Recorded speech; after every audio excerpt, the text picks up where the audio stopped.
Sir Monday گورے جو رنگدار ایشیائی کو ملک میں اپنی بے روزگاری کا ذمہ دار قرار دیتے تھے میرے لیے کوئی خطرہ نہیں تھے، کیونکہ تعلیم کی تکمیل کے بعد میرا قطعی ارادہ نہ تھا کہ کسی گورے کے پیٹ پر لات ماروں۔ نسلی منافرت سے بڑھتی ہوئی کشیدگی کے باعث میں نے فارغ التحصیل ہو کے واپس وطن لوٹ جانے کا فیصلہ کیا تھا، اور فرنگیوں کے دیش میں میرے قیام کی مدت سال بھر بھی نہ رہی تھی۔ میرے ذہن میں بہت سے منصوبے تھے، کثیر المقاصد منصوبے، ان سے بیک وقت ملک و قوم اور خلق خدا کے علاوہ اپنی ذات کو بھی فائدے حاصل ہوتے تھے۔ مثلا میں ایک تعمیراتی فرم بنانا چاہتا تھا اور اس کے منافع سے مری میں ایک گردش پذیر ریسٹورنٹ بنانا چاہتا تھا، جسے میں نے باہر دیکھے تھے کہ آپ کسی پہاڑی کی چوٹی پر شفاف شیشوں کی عمارت میں بیٹھے ہوں اور آپ کو قطعی احساس نہیں کہ وہ پوری عمارت کچھوے کی چال سے اپنے مدار پر گھوم رہی ہے، تاکہ وہیں بیٹھے بیٹھے آپ ملاقات اور مدارات کے ساتھ مضافات کو ہر سمت سے گھوم کر دیکھ لیں۔ پھر میرا خیال اس ریسٹورنٹ کی آمدنی سے وادی کاغان میں جھیل سیف الملک کے پرفوش رہنے والے کناروں پر ہوٹل کی تعمیر کرنے کا تھا، اور پھر ہوٹل اور ریسٹورنٹ کے مشترکہ منافع سے کراچی میں ساحل سے 2 سمندر کی تہہ میں شفاف شیشے کا واٹر پروف دیواروں والا کیفے بنانا تھا، جہاں سے آبی دنیا کے حسن کا نظارہ ہو۔ حجی الاقیاس یہ سب ایک انڈے سے ملک کا سب سے بڑا پولٹری فارم بنانے کے اور کروڑ پتی بننے کا خواب تھے، لیکن انڈا ٹوٹ گیا، چنانچہ خواب بھی ٹوٹ گیا، اور پھر حقیقت کا وہ روپ سامنے آیا جو موت کی طرح خوفزدہ کرنے والا اور ناقابل فہم تھا، اور حالات و واقعات کا وہ ناقابل یقین سلسلہ شروع ہوا جس نے میری منزلیں نہیں راستے بھی بدل دیے۔ ساری گڑبڑ یہیں سے شروع ہوتی ہے کہ آدمی خود اپنی منزل کا اور اپنے راستوں کا تعین کرنے لگتا ہے، جبکہ یہ اس کے اختیار میں نہیں ہے۔ تدبیر کندہ بعد تقدیر کندہ خندہ۔ اگر میں دائیں بائیں بیٹھے ہوئے کالے صاحب یا معزز ڈش واشر کو بتاتا کہ میں جو صورت سے اتنا محترم اور معتبر نظر آتا ہوں، بحکم سرکار ملک برطانیہ بس ذلت اور رسوائی اپنے ناکردہ گناہوں کی پاداش میں ولایت سے واپس بھیجا گیا ہوں، اور یہ سب چکر ایک لڑکی نے چلایا تھا، تو کیا وہ مانتے کہ میں بے گناہ ہوں؟ اور یہ برطانوی حکومت کی لاقانونیت ہے کہ اس نے مجھے زبردستی پارسل کر دیا ہے۔ سر منڈے گوروں کی بات الگ تھی۔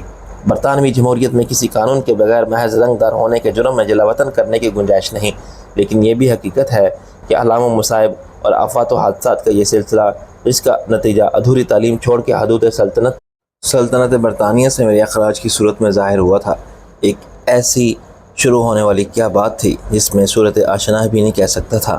یہ تقریباً 6 مہینے پہلے کی بات تھی۔ ہاسٹل میں نے ناشتے کی ٹرے اٹھا کر میں حال کی ہر میز کا جائزہ لے رہا تھا اور سوچ رہا تھا کہ کہاں بیٹھوں۔ اکا دکا کرسیاں تو بہت خالی تھیں، لیکن میں دیکھ رہا تھا کہ اس وقت میرے بے تکلف دوستوں میں سے کون کہاں موجود ہے۔ اچانک کسی نے چلا کر کہا، کبیر واس تمہارا فون ہے۔ میں نے پلٹ کر کبیر واس کہنے والے کو گالی دی۔ میرے قریب سے گزرنے والا میرے بچپن کا دوست سید محسن رضا زور سے ہنسا اور اس نے ٹرے میرے ہاتھ سے لے لی۔ کبھی خانہ صاحب غصہ تھوک دیجیے اور بات کیجیے، ناشتہ میں کرتا ہوں، محسن نے کہا، اور میں نے مجبوراً ٹرے سے تھما دی اور اسے وہیں میز پر بیٹھ کے ناشتہ کرتا چھوڑ کر منہ بسورتا آگے بڑھا۔ سیلف سروس کے اس نظام میں ٹرے اٹھا کے لائن میں کھڑے رہنا اور باری آنے پر ناشتہ لے کر آنا اور پھر جگہ بنا کے بیٹھنا، یہ سب مرحلے وار عمل تھا جو اب مجھے پھر شروع کرنا تھا۔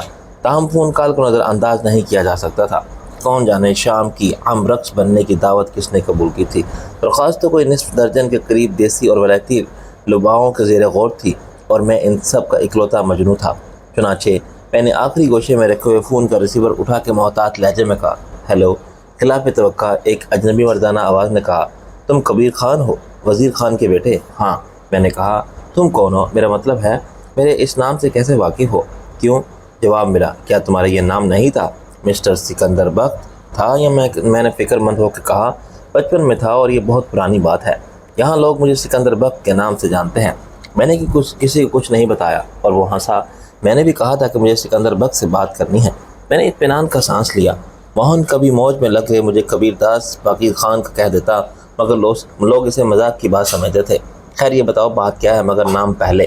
نام میں نہیں بتانا چاہتا، اصرار کرو گے تو کچھ بتا بھی دوں گا۔ تمہارے لیے بات زیادہ اہم ہے۔ پہلے تو میں سمجھا کہ کوئی دوست آشنا ہی مذاق کے موڈ میں ہے، لیکن سنجیدگی سے مجھے کبیر کے نام سے مخاطب کرنے والا یہاں کوئی نہ تھا، سوائے میرے باپ کے، جو بہت دور پاکستان میں بیٹھا اس دن کے خواب کی تعبیر کے لیے عمر بھر کے بوجھ کو گھسیٹ رہا تھا، جب میں کامیاب انجینئر بن کے لوٹوں گا اور وہ زندگی کے راہ سہے ارمان پورے کرے گا، گھر میں بہو لانے کے، پوتوں کو کھلانے کے، اور بننے سے پہلے مجھے خوشحال مستقبل کی راہ پر گامزن دیکھنے کے زمانہ لاکھ بدلے۔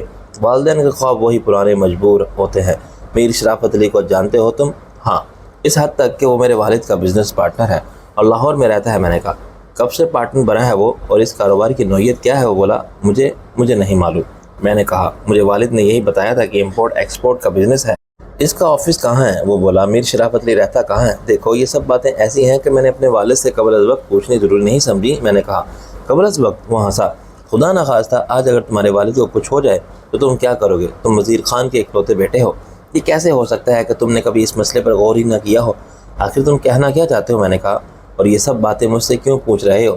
حقیقت یہ ہے کہ تمہیں کچھ معلوم نہیں۔ اس نے میری بات نظر انداز کر دی۔ تمہیں آمدن بے خبر رکھا گیا۔ میں الجھن میں پڑ گیا۔ آمدن؟ میرے والد نے تو ہمیشہ ہنس کے بات ٹال دی تھی۔ ابھی پڑھو کبیر خان، عمر پڑی ہے ان فکروں کے لیے۔ جب تک میں ہوں یہ سوچنا تمہارا کام نہیں کہ کل کیا ہوگا۔ ہوتا وہی ہے جو منظور خدا ہوتا ہے، لیکن یہ بات واقعی عجیب تھی۔ کل کے بارے میں جانتا تو کوئی نہیں، لیکن کل کیا ہوگا؟ مگر کل کی فکر تو سب ہی کرتے ہیں، اور یہ بات اتنے وثوق کے ساتھ کون کہہ سکتا ہے کہ اس کے مقدر میں آنے والے دن کے سورج کا اجالا بھی ہے۔ جب آدمی وقت کی راہ پر چلتا ہے تو موت کے نامے پر ہمیں کو ساتھ رکھتا ہے، اور راجل کا انتظار ہر سانس کے ساتھ ہوتا ہے۔ میرا تجسس اب تشویش میں بدلنے لگا تھا۔ میں تمہارے اتنے پراسرار انداز گفتگو سے کیا نتیجہ اخذ کروں؟ میری سمجھ میں تو نہیں آتا کہ یہ کیا ڈرامہ ہے آخر۔ میں نے جھنجھلا کے کہا اپنا نام تک نہیں بتایا تم نے؟ نام کچھ بھی فرض کر لو، مثلاً فومانچو۔ نام میں کیا ہے؟ سکندر بخت۔ میری بات دھیان سے سنو ورنہ بعد میں افسوس کرو گے تو کچھ حاصل نہیں ہوگا۔ میر شرافت علی ایبٹ روڈ پر قدیم طرز کی ایک کوٹھی میں رہتا ہے جو متروکہ اسلامک ہے۔ جس ہندو نے یہ کوٹھی بنوائی تھی وہ اب شرافت علی کی میرٹھ والی کی کوٹھی میں رہتا ہے۔ ایبٹ روڈ کی کوٹھی کا نام ہے رین بسیرا، کیتھی اور سفید رنگ کی۔ شرافت علی بھی میرٹھ سے آیا ہے۔ میں نے اس انکشاف پر چونک کے کہا، اور اس نے جانداد کا تبادلہ کر لیا ہے؟ ہاں، اب اس کا دفتر بیڈن روڈ پر امرتسری حلوائی کی دکان سے ذرا آگے دائیں جانب ہے۔ اوپر کی دوسری منزل پر میر وزیر اینڈ کو تمہیں بورڈ نظر آئے گا۔ اس سے تمہیں کاروبار کی نوعیت معلوم ہو سکتی ہے۔ تم بہت کچھ جانتے ہو، میں نے اعتراف کیا، جو مجھے واقعی معلوم نہیں۔ ایسا کیوں نہیں کرتے کہیں مجھ سے مل لو، ہم اطمینان سے بیٹھ کے باتیں کریں گے۔ سوری بوائے، میں ایئرپورٹ پر ہوں اور میرے جہاز کی روانگی میں چند منٹ رہ گئے ہیں، وہ بولا، ورنہ میں آ جاتا۔ اچھا تو اپنا پتہ بتا دو، میں تم سے خط و کتابت رکھوں گا۔ میں نے کہا تو مجھے تفصیل سے وہ باتیں لکھ کر بتا سکتے ہو؟ میں دوبارہ کہوں گا سوری، میں لکھ کر کچھ نہیں دے سکتا۔ میرا اصول یا میری مجبوری، جو چاہو سمجھ لو، اور میں تمہیں صرف راستہ دکھا رہا ہوں، باقی سب تمہاری عقل اور ہمت پر چھوڑ رہا ہوں، میرے خیر خواہ نے کہا ہے۔ اچھا تم کس فلائٹ سے جا رہے ہو اور کہاں؟ میں نے مایوسی سے کہا۔ مجھے اب اس شخص پر اعتبار آنے لگا تھا۔ وہ ہنسا۔ تم واقع ذہین ہو، مگر میں بھی اتنا بیوقوف نہیں۔ سکندر بخت، ایک آخری بات یہ بتاؤ، تمہارے والد کا آخری خط کب آیا تھا؟ ابھی چند روز پہلے۔ میں نے حیران اور کچھ پریشان ہو کر کہا، اس میں کیا لکھا تھا؟ انہوں نے کوئی قابل تشویش بات تھی؟ نہیں، بالکل خیریت کا خط تھا۔ میں نے کہا صحت اچھی ہے، کاروبار چل رہا ہے، خوش رہو اور کسی بات کی فکر مت کرو، وغیرہ وغیرہ۔ ان کے سب خط ایسے ہی ہوتے ہیں۔ اور آخری بار تم نے انہیں کب دیکھا تھا؟ اس نے پوچھا۔ یہی کوئی سال بھر پہلے۔ میں نے جواب دیا، عید نہیں بقر عید پر گیا تھا، میں گویا 100 سال ہو گیا ہے۔ اچھا تو نوٹ کر لو، تمہارے والد بالکل خیریت سے نہیں ہیں، اس نے کہا، اور تم خود بھی محتاط رہو۔ کس سے محتاط رہو؟ میں نے کہا۔ ہیلو ہیلو، میں نے چلا کے کہا، مگر لائن کٹ چکی تھی۔ میں کچھ دیر ریسیور ہاتھ میں تھامے کھڑا رہا۔ اس اجنبی کی آواز اب بھی میرے کانوں میں گونج رہی تھی، تمہارے والد بالکل خیریت سے نہیں ہیں۔ اب میں اس نادیدہ خیر خواہ کی بات کو مذاق سمجھ کے خط انہیں ٹال نہیں سکتا تھا۔ اس کو میری نجی زندگی کے بارے میں وہ باتیں معلوم تھی جو خود میں نہیں جانتا تھا، لیکن تصدیق کے بغیر میں کیسے کہہ سکتا تھا کہ اس نے جھوٹ نہیں بولا؟ میر وزیر اینڈ کمپنی کا دفتر مجھے معلوم تھا، مگر میر شرافت علی کے بارے میں اس کی فراہم کردہ معلومات نہیں تھی۔ کسی خاص مقصد کے تحت اس نے مجھ سے رابطہ قائم کیا تھا اور میرے تجسس کو ایک سمت عطا کر کے باقی سب مجھ پر چھوڑ دیا تھا۔ وہ لہجے سے سنجیدہ اور متین آدمی لگتا تھا، چنانچہ میرا ذہن ہر بات کو تسلیم کرنے پر مجبور ہو گیا تھا۔ میں کچھ دیر خالی ٹرے لیے دف کی طرح بجاتا رہا اور سوچتا رہا کہ اتنی خوشگوار صبح کا یہ آغاز مبارک ہے یا کسی نوست کا پیش خیمہ۔ پھر میرے پیچھے والے لڑکے نے مجھے آگے دھکیلا۔ یہ کتار موسیقی کا ریاض کرنے کی جگہ نہیں ہے سرکار، آپ ایک طرف بیٹھ کے شوق سے ٹرے بجائیے، ورنہ ناشتہ لیجیے۔ وہ ایک ہندوستانی طالب علم تھا جس کے ساتھ میری کبھی نہیں بنی تھی۔ وہ باکسر تھا تو میں جوڈو کراٹے کے ایک جاپانی اسکول میں تربیت کے آخری مرحلے میں تھا، اور آئے دن ایسی فضول باتوں پر ہماری ٹھن جاتی تھی۔ پہلے میں مار کھاتا تھا، مگر اب میرا بھی پلہ بھاری تھا۔ یہ طبل جنگ بج رہا تھا، تمبورے۔ میں نے کہا، مگر اچھا کیا جو مجھے یاد دلایا کہ مجھے ناشتہ بھی کرنا ہے۔ ناشتہ اٹھا کے میں اس میز پر جا بیٹھا جہاں محسن اب تک ایک ولایتی گڑیا سے چکنی چپڑی باتیں کر رہا تھا۔ آپ کہیں تو تشریف رکھ سکتے ہیں، اس نے چیں مچیں ہو کے کہا۔ جی نہیں، ہم یہاں اس لیے تشریف لائے ہیں کہ نہایت اہم اور سنگین نوعیت کے مسائل پیدا ہو گئے ہیں جو واحد حاضر فرنگن کے عشق خانہ خراب سے زیادہ آپ کی توجہ کے طالب ہیں۔ میں نے کہا، فرنگن اردو کی گفتگو کو بد تہذیبی کی علامت قرار دیتے ہوئے اٹھ گئی۔ کر دیا نا آپ نے سب معاملہ چوپٹ، اب فرمائیے معاملہ کیا ہے؟ محسن نے جھل بن کے کہا، معاملہ بہت عجیب ہے۔ میں نے ناشتے کا آغاز کرتے ہوئے کہا، عرض کرتا ہوں توجہ ذرا میری طرف رکھیے، تھینک یو۔ اس کے بعد میں نے عرض کیا اور محسن سنتا رہا۔ اس روز میں نے محسن سے طویل صلاح مشورے کے بعد ٹرنک کال بک کرائی، جو لندن میں آدھی رات کے وقت اور پاکستان کے وقت کے مطابق 7 بجے ملی۔ میرے والد بالکل خیریت سے تھے اور میرے بار بار پوچھنے پر کہ تشویش کی کوئی بات تو نہیں، خاطر تشویش میں مبتلا ہو گئے۔ تشویش سے کیا مراد ہے بیٹا تمہاری؟ انہوں نے کہا، یہ اچانک تمہاری زبان تشویش کی تکرار کیوں کرنے لگی ہے؟ فمانچو نے مجھے منع کر دیا تھا کہ اصل سبب نہ بتاؤں، چنانچہ میں نے کہا، دیکھیے نا آپ سے اتنی دور ہوں، تشویش تو ہر وقت رہتی ہے۔ آپ کی صحت کیسی ہے؟ کاروبار کیسا ہے؟ دونوں ٹھیک ہیں الحمدللہ، والد نے کہا۔ خرابی ہوگی تو تمہیں ہی لکھوں گا۔ ایک شبے نے میرے ذہن میں سر اٹھایا کہ وہ غلط بیانی سے کام لے رہے ہیں۔ مجھے ان کے لہجے میں اعتماد کی کمی محسوس ہونے لگی تھی۔ آپ میری پریشانی کے خیال سے کچھ چھپا تو نہیں رہے ہیں؟ میں نے کہا، لا حول ولا قوت، یہ تم کیسی باتیں کر رہے ہو؟ آج پیسے کی ضرورت ہے کیا؟ لہجہ بدستور کھوکھلا تھا، یا صرف میرے وہم کی بات تھی؟ پیسہ؟ میں نے سر کھجا کے کہا، یہ بڑا پیچیدہ مسئلہ ہے ابا جی، آج تک کوئی طے نہیں کر سکا کہ پیسے کی ضرورت ختم ہوتی ہے تو کہاں۔ معاشیات میں ضروریات کو جو تعریف ہے۔ اچھا میں ڈرافٹ بھیج دوں گا، انہوں نے کہا۔ پھر وقت ختم ہو گیا، میں نے اور محسن نے ٹاس کی اور فیصلہ وہی ہوا جو ہم پہلے ہی کر چکے تھے، یعنی میرا وہ نادیدہ خیرخواہ جس نے فون پر سنسنی پھیلائی تھی کوئی شر پسند تھا، جس کا مقصد مجھے پریشان کرنے کے سوا کچھ نہ تھا۔ مذاق میں بعض لوگ حد سے بڑھ جاتے ہیں، لیکن اس فیصلے کے باوجود میں چند روز اطمینان قلب سے محروم رہا، کیونکہ ایک بے نام سے خلش کا آزار ختم نہیں ہوا تھا۔ دن تو مصروفیت کی نظر ہو جاتا تھا، مگر جب میں رات کو سونے کے لیے لیٹتا تھا تو میرے ذہن میں وہی سوالات گردش کرنے لگتے تھے جن کا جواب کہیں نہیں تھا کہ وہ اجنبی کون تھا، اور اگر وہ اتنا جانتا تھا تو اسے کیا ضرورت تھی مجھ سے اس قسم کی باتیں کرنے کی؟ اس نے کیوں کہا تھا کہ محتاط رہوں؟ تو میں عمدن بے خبر رکھا گیا ہے۔ جھوٹ اس نے بولا تھا یا میرے والد نے؟ اگر وہ سچا تھا تو نام تک بتانے سے گزیر چمینی والد اتنے کم وقت میں بھلا میں کیا بتاتا کہ اپنے والد کے کاروباری امور سے ناواقفیت کے اسباب کیا ہیں؟ برسوں پر محیط داستان چند منٹ میں کیسے سمیٹی جا سکتی ہے؟ اگر وہ مجھ سے ملتا، مجھے اپنا پتہ ہی دے جاتا تو صورتحال کو سمجھنے اور سمجھانے میں مدد ملتی، مگر وہ تو اپنی بات کیا کر اڑنچو ہو گیا۔ ایک شعر 100% حسب حال تھا، گئے دنوں کا سراغ لے کر کہاں سے آیا، کدھر گیا وہ اور پتہ نہیں کیا۔ عجیب گمنام اجنبی تھا، مجھے تو حیران کر گیا وہ۔ ایک ماہ بعد جب میں اس واقعے کو بالکل بھول چکا تھا، دوسرا واقعہ پیش آیا، یعنی فمانچو کی واپسی۔ اگر مجھے ہر حال میں ایک لڑکی سے ملاقات کے لیے جانا تھا، وہ ایک انتہائی خد دماغ، متعصب اور تنگ نظر لاٹ کی بیٹی تھی، جس کا باپ غلام ہند کے کسی صوبے میں لیفٹیننٹ گورنر رہ چکا تھا۔ میرے اور محسن کی حکمت عملی کا خلاصہ یہ تھا کہ 150 سال ان گوروں نے ہم پر حکومت کی، اب ہم کو 1.5 سال تک انہی کے ملک میں آ کے ان کے غرور کو شکست دینے کا حق حاصل ہے۔ وہ تجارت کے بہانے آئے تھے، ہم تعلیب کے بہانے آئے ہیں۔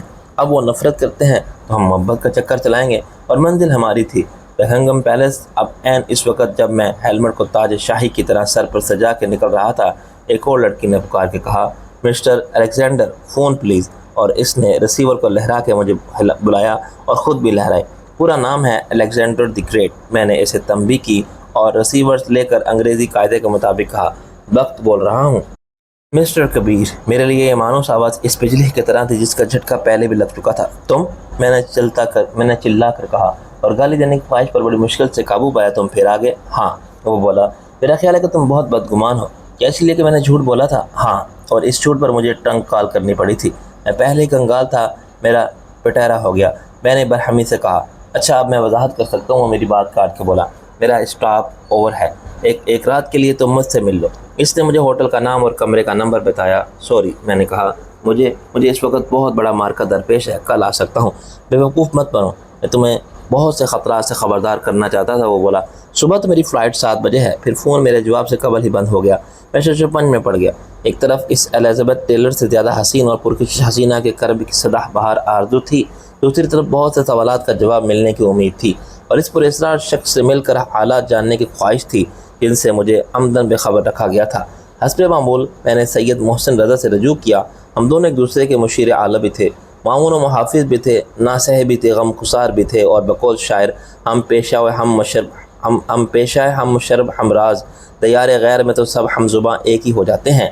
مگر محسن سے رشتہ ایک تناور درخت تھا جس کی جڑیں گزرے وقت کی زمین میں ہر طرف 20 برسوں کی گہرائی تک آ رہی تھی۔ محسن کہیں جانے کے لیے تیار ہو چکا تھا۔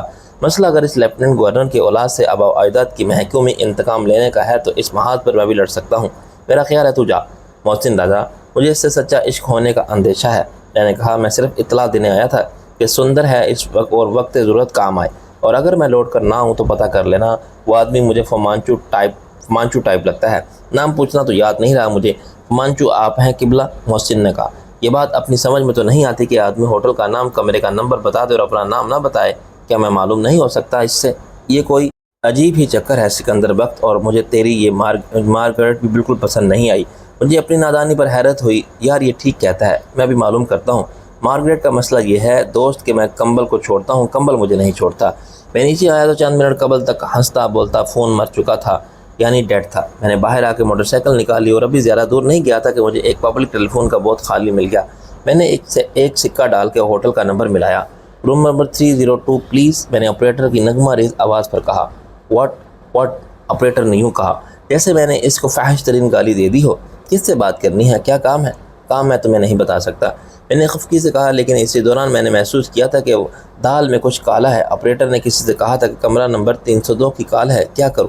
میرے خدشات درست ثابت ہوئے۔ آپ کون ہیں اور کہاں سے بول رہے ہیں؟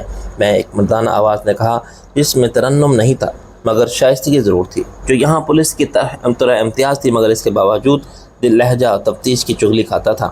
میں نے سوچ کر کہا، میں مسٹر فمانچو کا بھانجا ہوں اور عالم بالا سے بول رہا ہوں۔ دیکھو بیٹے، ایک سخت اور کرخت آواز آئی، مذاق بعض اوقات خطرناک بھی ہو جاتا ہے۔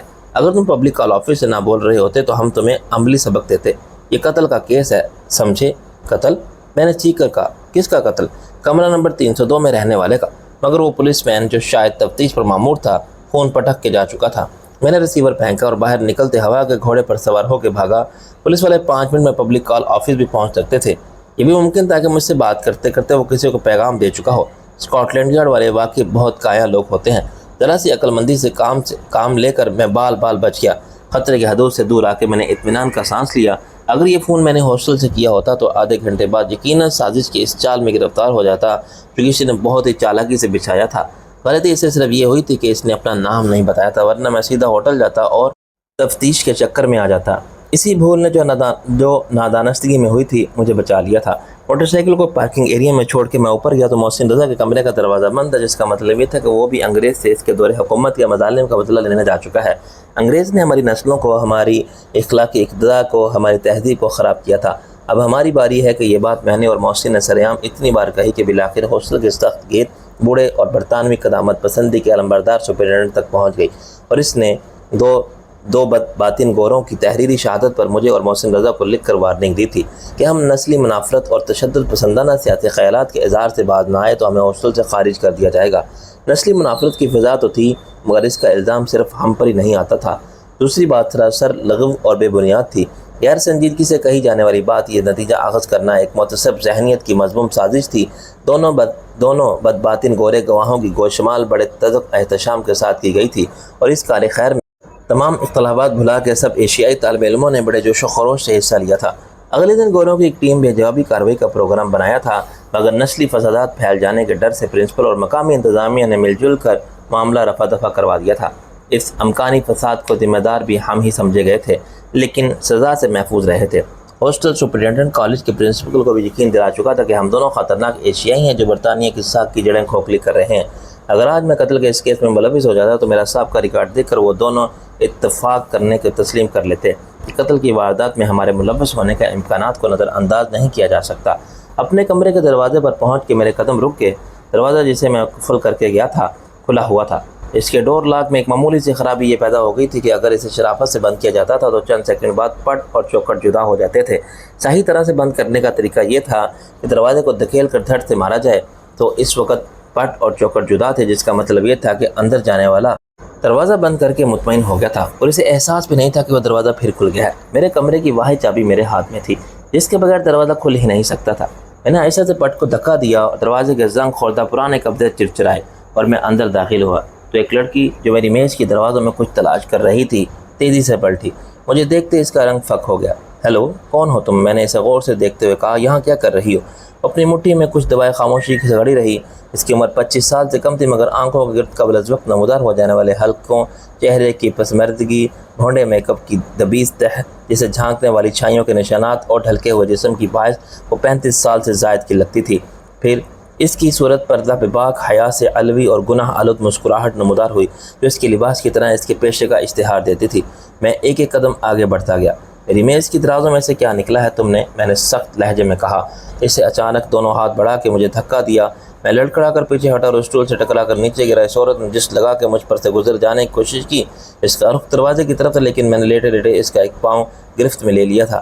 میرے ہاتھ میں ایک زنانہ جوتا آیا، لیکن وہ خود منہ کے بل گر گئی۔ اس کے حلق سے ایسی زبردست چیخ برآمد ہو گئی کہ میں حیران رہ گیا، مگر اسے اٹھنے کا موقع دینے بغیر میں اس پر جا پڑا۔ وہ عورت شیرنی کی طرح مجھ سے گتھم گتھا ہو گئی۔ اس کے لمبے لمبے ناخنوں سے میرے چہرے پر خراشیں پڑ گئیں۔ میرے کپڑے تار تار ہو گئے، میرے بال اس کے ہاتھوں میں آگے۔ غصے نے مجھے پاگل کر دیا۔ میرے ہاتھوں کی وحشی قوت نے چند منٹ میں زیر کر لیا، مگر اس سے جو دہت میں عورت کے کپڑے میں پھٹ گئے اور اس کے جسم پر بھی خون کے سرخ لکیریں پھیل گئیں۔